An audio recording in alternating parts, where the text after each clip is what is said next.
Hello Dub Nation, welcome to our news channel. If you are a big fan of Warriors, subscribe to the channel so you don't miss any news. This is not a declaration that James Wiseman is a bust, or some irredeemable player. He is not the only issue with the Golden State Warriors, or even the Warriors bench unit.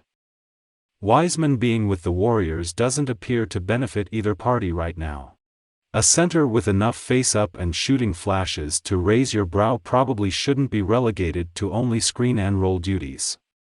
And a win-now team spearheaded by one of the greatest players of all time in Stephen Curry, who's still playing at an all-time level, shouldn't be tasked with being superhuman because the team bleeds points every time he sits.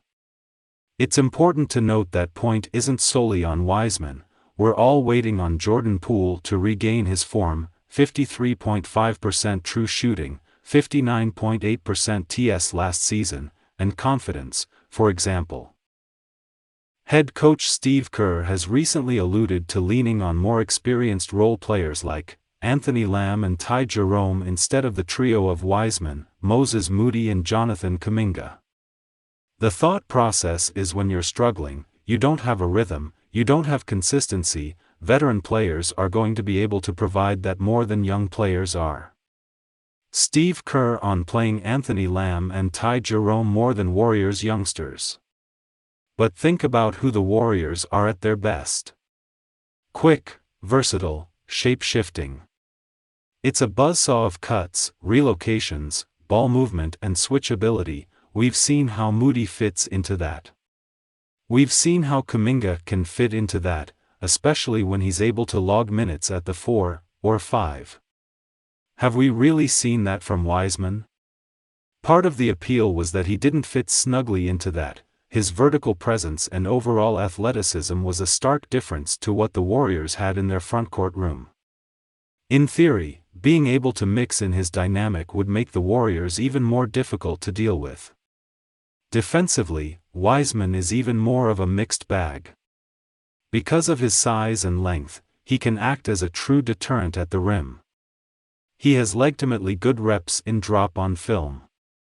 But because of his footwork, drop seems to be the only coverage he's truly comfortable in.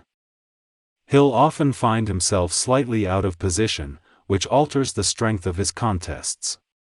For a guy with his gifts, it's kinda wild how often you'll see ball handlers driving through his chest, or drawing fouls. Again, none of Wiseman's issues are impossible to overcome. With continued health, I'd honestly bank on him overcoming most of them. There's a good player in there, even the archetype he's been kinda pigeonholed into thus far, a rim-running dunkaholic who can man the fort in drop, has value on good teams.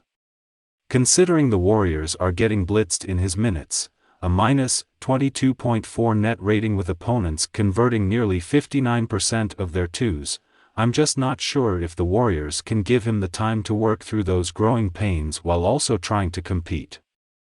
It would behoove both parties to look for an alternative. If you like the content, click the like button and subscribe to our channel. See you later.